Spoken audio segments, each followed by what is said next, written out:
Welcome to Last Generation Audio Magazine, your source for Bible-centered truth in a turbulent world. Here we share compelling articles that reveal God's love, expose deception, and prepare people for the soon return of Jesus. You are listening to Volume 36, Issue 2. A temple in time. God created spiritual space and called it rest. Sabbath. By Sung Hoon Kang. Out of the many wonderful things that God created for us during Creation Week, perhaps time is one of the most overlooked, yet the most fascinating. Consider the following quote from Maimonides, the great Jewish scholar of the 12th century. Time is an accident consequent upon motion and is necessarily attached to it. Neither of them exists without the other. Motion does not exist except in time, and time cannot be conceived by the intellect except together with motion. And all that with regard to which no motion can be found does not fall under time. The last sentence of Maimonides' quote actually pertains to God himself. As motion, as well as space, implies measurement and can only apply to physical objects, and as God is not limited to a physical body, then he is not confined by time or space. He operates beyond time, as we know it. Time was created by God, for us. Sacred space. I would turn your attention now and have you consider well how God established a temple in time. And God blessed the seventh day and sanctified it. Genesis 2:3. Out of the weekly cycle that he created, he blessed the seventh day and sanctified it, set it apart for holy use. Here, God established his sacred space where his children can come to him and obtain rich spiritual blessings. I do not want you to miss that. In his effort to commune with his children, he did not ordain one geographical location where everyone must come and meet him. Instead, he chose to establish a temple in time, the seventh day of the week. Because the Sabbath comes wherever you are, you cannot miss it. Sabbath does not force itself upon you, but it is completely available to everyone on the earth. When the time arrives, you simply accept it and let it cover you. It is there, ready, and waiting. God created spiritual space that is not tainted by sin, which no armies can destroy and no feet can trample upon, a temple in time. The invisible world. Sabbath offers us an opportunity to explore the invisible world all around us. In that invisible world, we can live as we live in this one. That other world can become real to us. It can surround us at every point. We can live as seeing him who is invisible. The invisible world is just as real as the world we can touch, feel, and see. Though we cannot reach out and touch it, we can grasp it by living faith.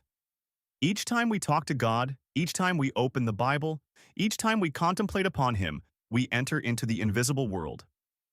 Therefore, Paul counsels us to pray without ceasing. 1 Thessalonians 5:17. The more we spend time in the invisible world, the more that world will become real to us. To Enoch, the invisible world became so real that, finally, he no longer belonged to this present world. He was transferred to the invisible world that is more real than this present world. Thus, for all Christians who are longing to enter into the invisible world, we must have a quality space of time with God. We need a Sabbath. The Sabbath was made for man. Mark 2:27. We need time to remove ourselves from the hectic, busy life and to concentrate on the mysteries of godliness. And God has ordained the seventh day where we can lay aside our earthly cares and worries and completely immerse in spiritual activities. Sabbath is a foretaste of heaven in the midst of this sinful world. Desecrating the sacred temple.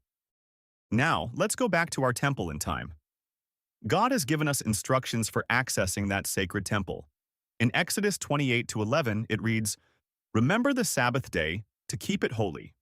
6 days shalt thou labor, and do all thy work. But the seventh day is the Sabbath of the Lord thy God.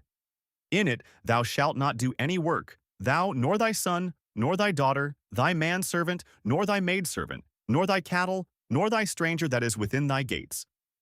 For in 6 days the Lord made heaven and earth, the sea, and all that in them is, and rested the seventh day. Wherefore the Lord blessed the Sabbath day and hallowed it."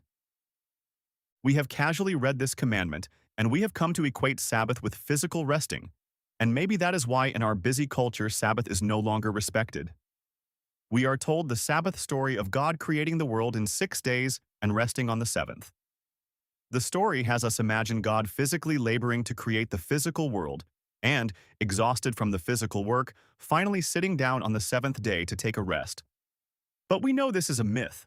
The world was not created by physical labor. God does not have a physical body that gets physically tired. And the Sabbath is not about physical rest.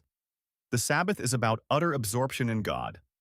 The Sabbath is indeed a day of no physical work, but physical resting is not the reason for the Sabbath. Consciously limiting physical work allows time for a day of utter absorption in God and God alone. We go to church to share God's blessing with fellow members. We go out knocking on doors, witnessing to the neighborhood. We heal the sick, relieve pain, and lead them to the great physician. We also spend quality personal devotion time with God in our room as well as in nature. All activities are utterly absorbed in God, and that is the reason and the need for Sabbath. Sleeping on Sabbath, just hanging around with friends without God in our mind, and talking about the things of the present world, is not keeping the Sabbath, but rather desecrating the sacred temple of God. Are you ready to enter into the temple now? Leave this world behind and come with me to a space where you meet your Creator, a temple in time. Sung Hoon Kong is the creative director of Life and Health Network and is the designer for Last Generation magazine. Thank you for listening to Last Generation Audio Magazine. For more of our timely and biblical resources, including our print and digital editions, visit our website at lastgen.net and follow us on Facebook and Instagram.